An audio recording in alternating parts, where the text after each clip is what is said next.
सटे नहीं, और भजे ते काम सटे नहीं। मिटे न भव जंजाल सब तजी, भजिए नंद गोपाल सब तजी, भजिए नंद गोपाल। यह पद श्री स्वामी श्री सूरदास जी महाराज जी के द्वारा रचित किया गया है। श्री सूरदास जी स्वामी पुष्टि मार्ग के वह रसिक कवि हैं जिनको अष्टछाप में श्री वल्लभाचार्य जी ने स्थान प्रदान किया, जो भगवान के मुख्य अष्ट छाप में उनका स्थान है।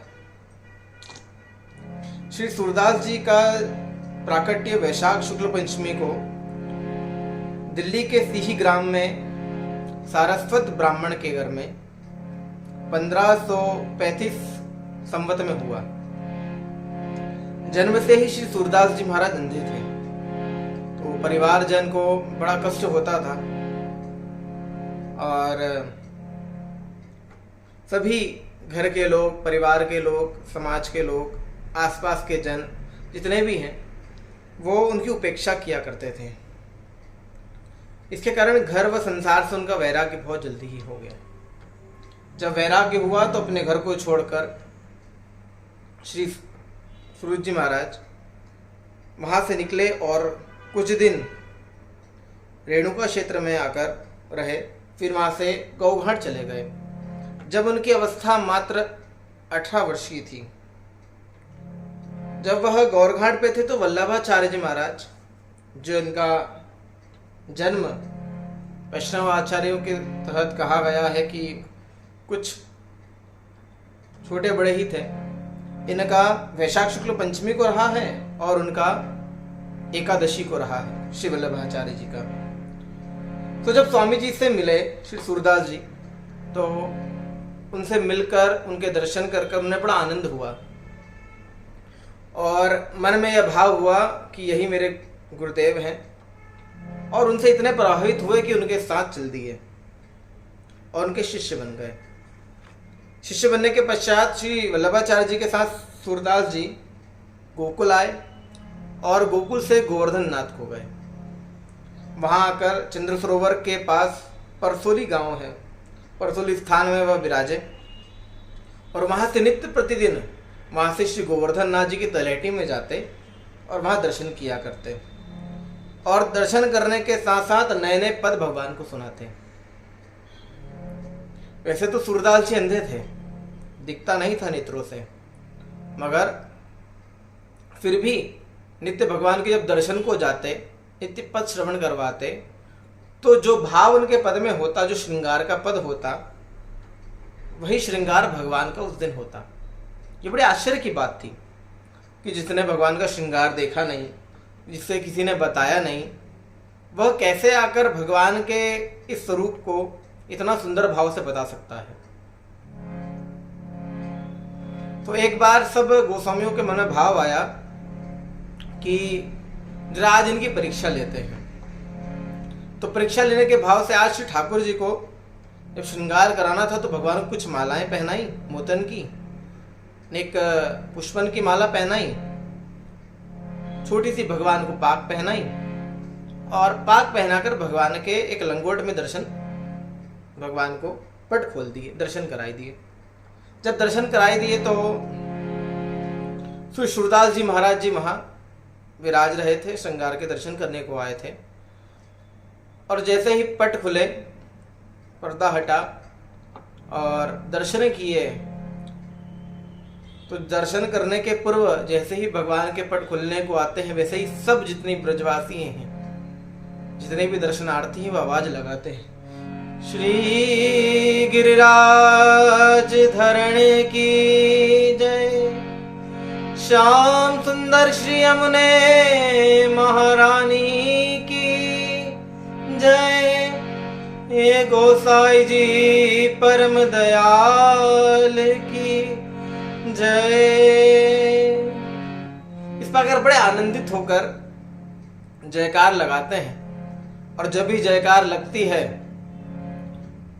तो श्री सूरदास जी अपने नेत्र उठाकर भगवान की तरफ निहारते हैं। नेत्र तो है नहीं मगर फिर भी भगवान की तरफ निहारते हैं और भगवान के उस स्वरूप को देखकर हंस पड़ते हैं। श्री सूरदास जी नेत्रों से अंधे हैं, हृदय से अंधे नहीं है। हृदय तो आनंदित है, हृदय प्रेम से भरा हुआ है। सरकार के दर्शन हृदय से होते हैं, नेत्रों से नहीं होते। भगवान के दर्शन नेत्रों से नहीं होते, हृदय से होते हैं।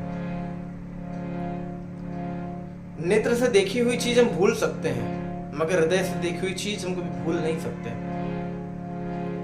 तो सूरदास जी ने जब यह देखा तो हंस पड़े और हंस के पद गाया।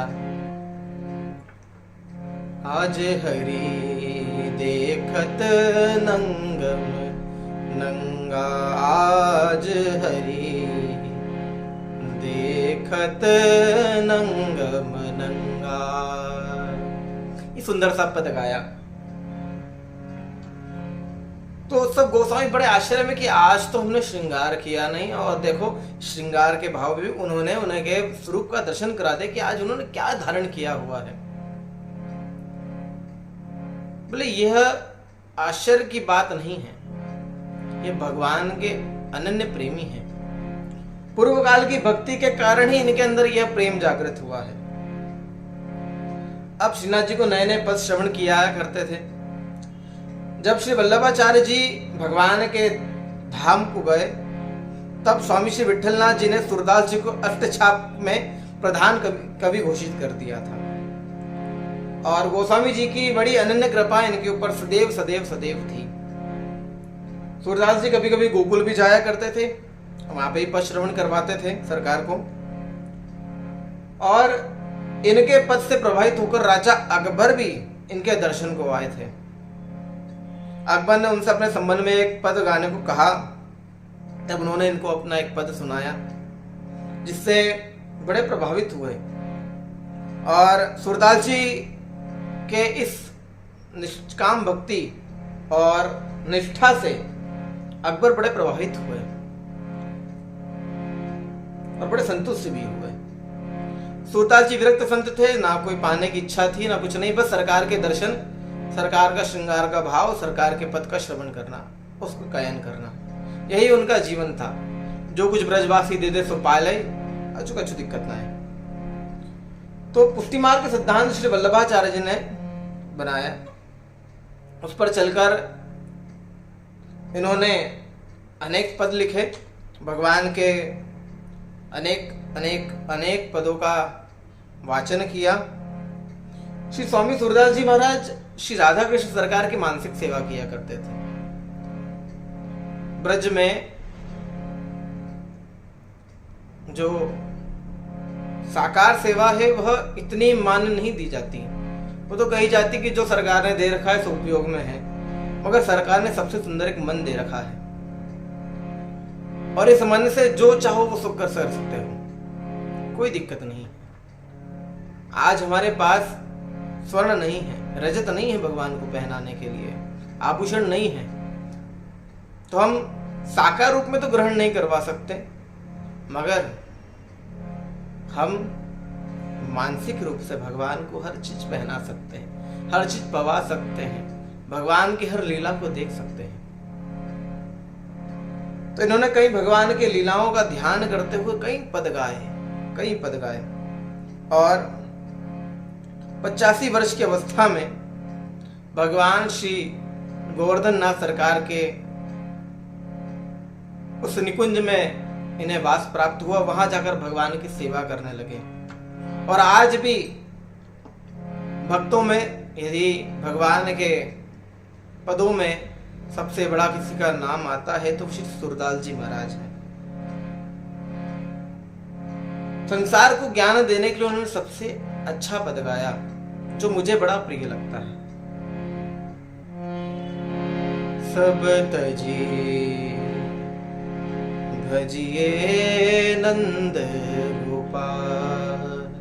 अर्थात सब कुछ छोड़ दो, मात्र नंद कुमार श्री ठाकुर जी का भजन करो, उनका ध्यान करो, उनकी सेवा करो।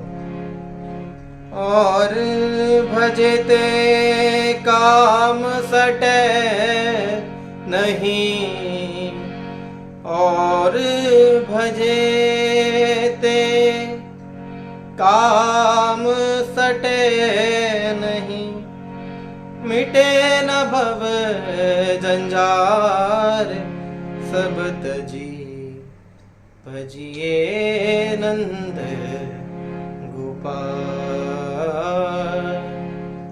सब तजी, भजिए नंद